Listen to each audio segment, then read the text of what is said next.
In October 2020, we made history at the South Moreton Boxing Club by staging the world's first behind-closed-doors white-collar boxing show. We got over 10,000 views on the night across 103 countries. Now we're bringing the live rumble back, bigger and better than before. Follow the fighters in the build-up and vote on the night for your favourites. See all the thrills, spills and skills from the best in white-collar boxing, live and free at the KO Cup.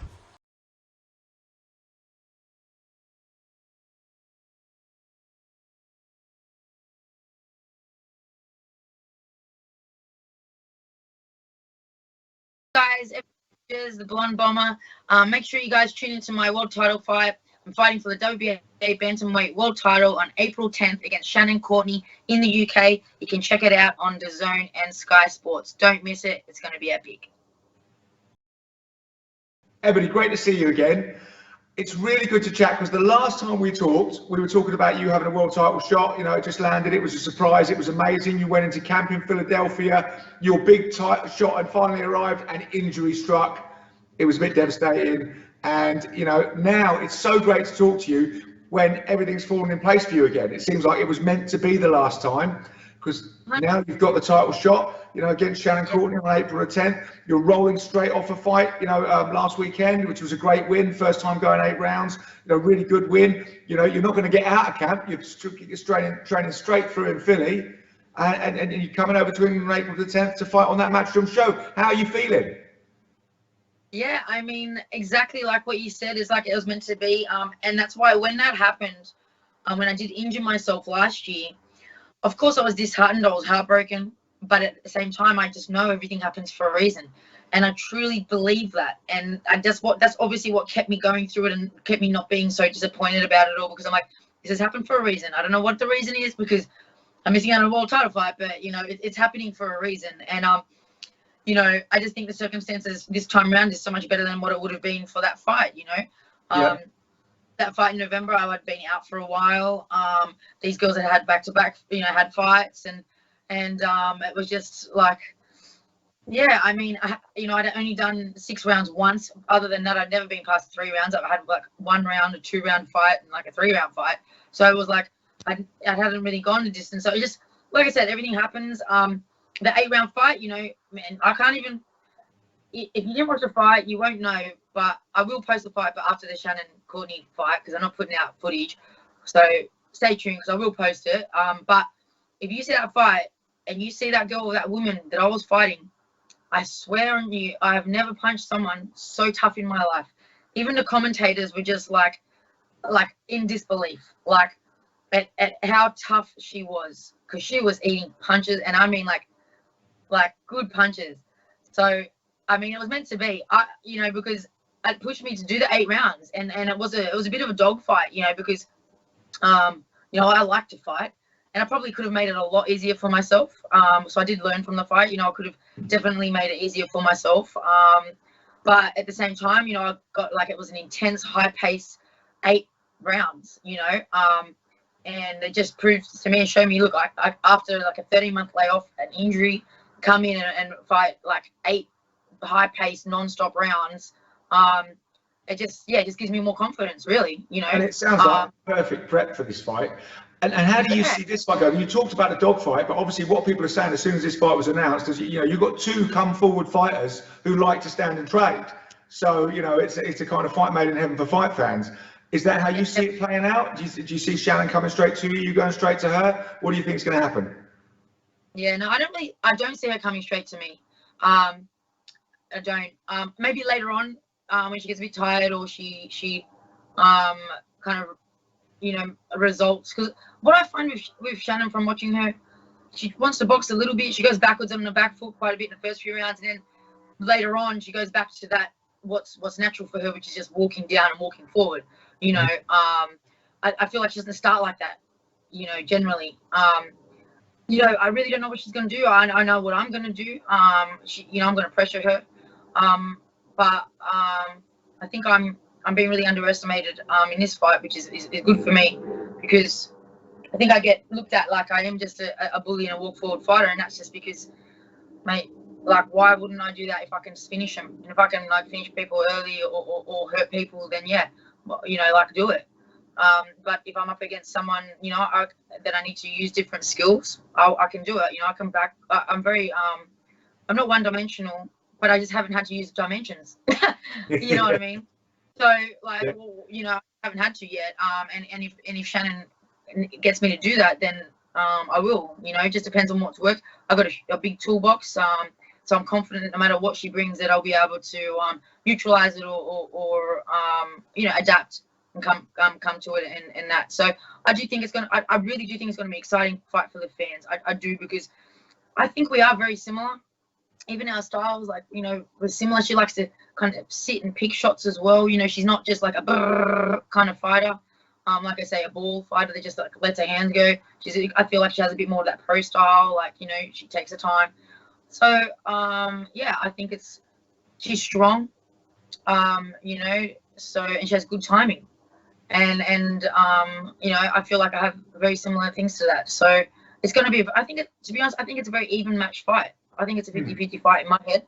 And it will just come down to who wants it more, and who has the better game plan and who can adapt, because I would assume there would have to be some adapting.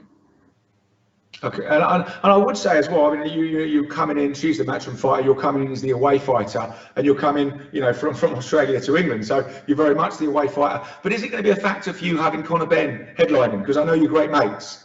So, is that, with him being in the bubble, is it going to make it more friendly to you? Do you think just him being the headline of the show, is that not going to make a difference?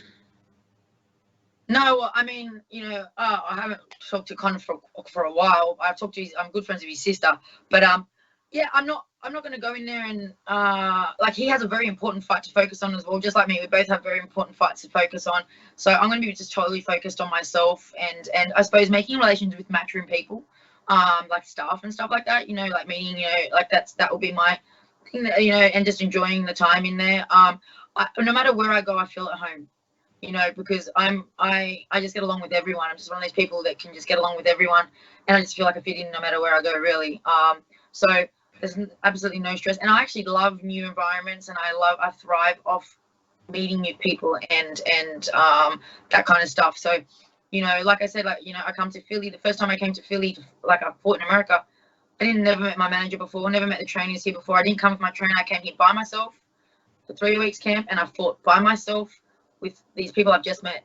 You know what I mean? Not even my coach from home.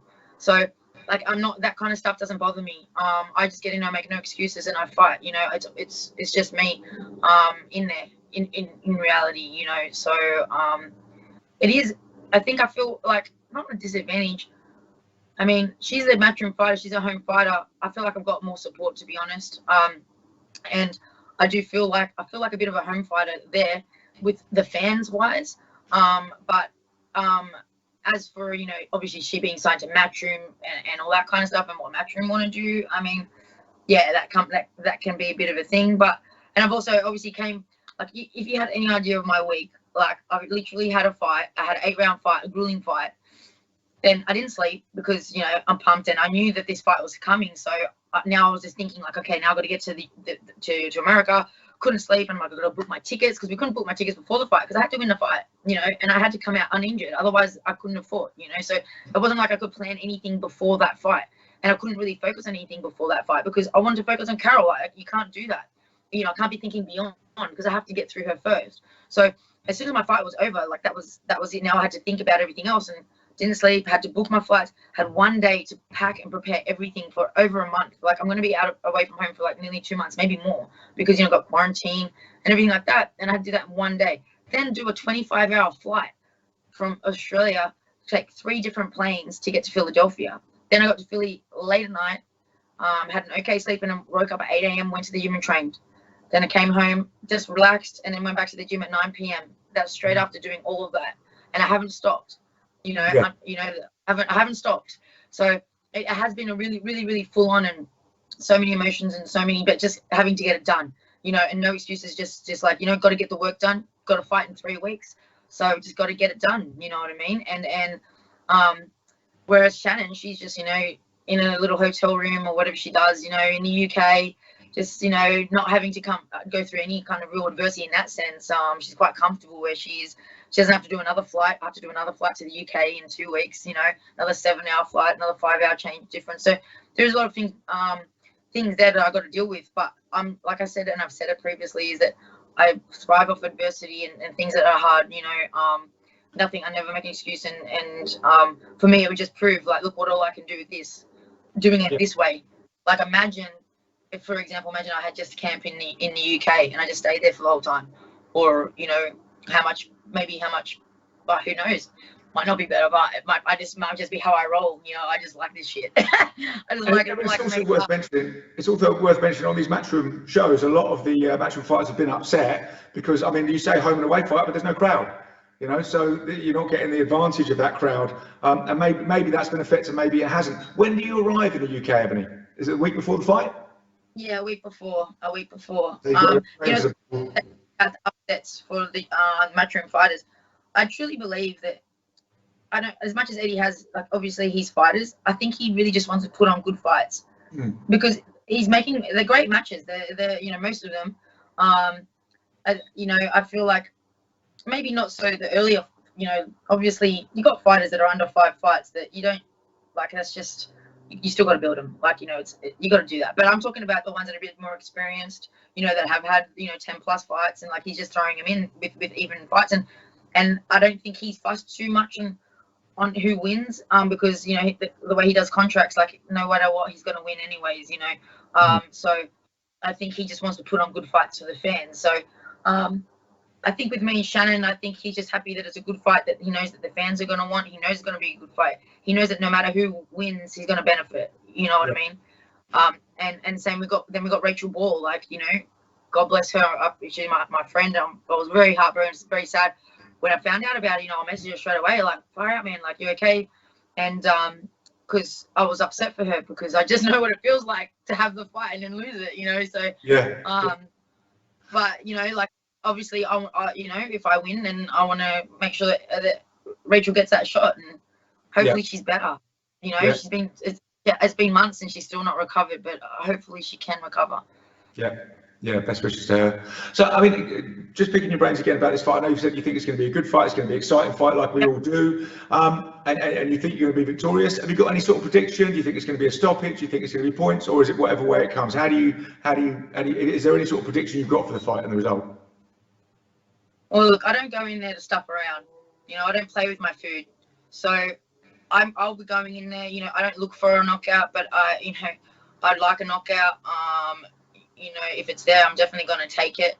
But, you know, Shannon, she gets hit. I mean, she does get hit a bit, and she seems to have a bit of a tough head. I know that Rachel dropped her, and Rachel's not known as a puncher, but, you know, that comes down to timing. And I think Shannon was cold. That was a bit of a flash knockdown in the first round, so I'm not really, like, betting on that like, she has a chin just because of that, because I know flash knockdowns, like, doesn't matter, like, they can just happen when you're cold, you know. So I think she's tough. I think I'm going to have to work for it. I do want to see a knockout, and everyone that knows me is saying you're going to knock her out. So we'll see. But I'm definitely going to be victorious. That's all I know. And I wouldn't be surprised if it's by a knockout. Yeah. Okay, Ebony. Well, look, thanks ever so much for that. It's brilliant to see everything fall in place for you, you know, after the disappointment of last time. It's so great to see you back. And you're finally going to get to the UK, finally get to see the UK fans. And, you know, it's in this world title. So we just... And I'm positive. Yeah. So we just wish you all the best for that. And, you know, look forward to that April the 10th show. Thanks very much.